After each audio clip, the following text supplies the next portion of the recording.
Supreme court में बिहार सरकार के ट्रिपल टेस्ट रिपोर्ट पर सुनवाई आज। बिहार में पहले ही करा लिए गए चुनाव।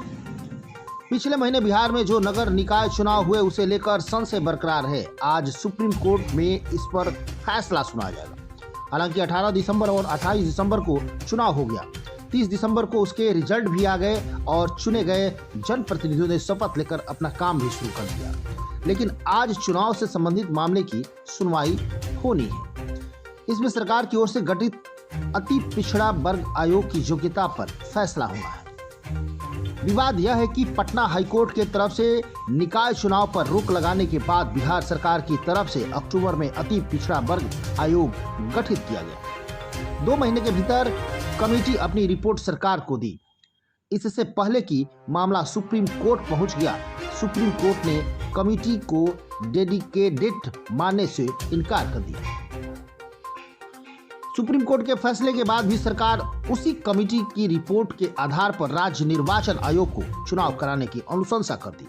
अनुशंसा मिलते ही निर्वाचन आयोग ने नए डेट की भी घोषणा कर दी। चुनाव करा लिए गए। रिपोर्ट के बाद भी केवल चुनाव की डेट बदली, इसके अलावा कुछ नहीं बदला। तब हाईकोर्ट ने कहा था कि अति पिछड़ा वर्ग यानी कि ईबीसी के लिए 20% आरक्षित सीटों को जनरल कर नए सिरे से नोटिफिकेशन जारी करे। लेकिन निर्वाचन आयोग की तरफ से बस चुनाव की तिथि टली। इसके अलावा किसी तरह का कोई बदलाव नहीं किया गया, न ही आरक्षण की स्थिति में और न ही अलग से नोटिफिकेशन जारी किया गया।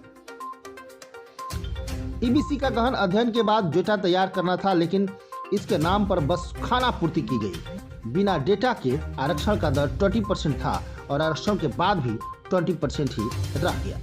रिपोर्ट सरकार के पास से होते हुए निर्वाचन आयोग तक पहुंच गई, लेकिन उसे अभी तक जारी नहीं किया गया। डेडिकेटेड कमीशन को राज्य के सभी नगर निकायों में अति पिछड़ा वर्ग के जातियों का डाटा कलेक्ट करना था। इसके साथ ही उन्हें पता लगाना था कि नगर पालिका की कुल जनसंख्या में पिछड़ों की संख्या कितनी है, यह कितना प्रतिशत होती है, साथ ही उनके कुल जनसंख्या क्या है यह भी पता लगाना था। टोटल जनसंख्या के अनुपात के अनुसार उनका प्रतिनिधित्व है कि नहीं, इसके रिपोर्ट उन्हें सरकार को सौंपनी थी। इसमें यह भी निर्धारित करना था कि किसी मामले में आरक्षण अपर सीलिंग 50% से अधिक नहीं होना चाहिए। 2010 में चुनाव में आरक्षण को लेकर के कृष्णमूर्ति केस चैलेंज हुआ था।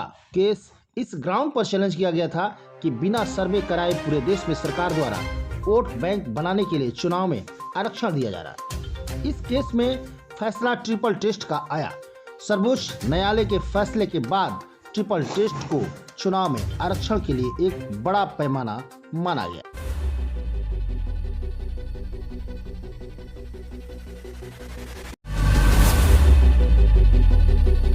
Hi, this is Sid Vijay Jain from Jinwani Management College, Ara.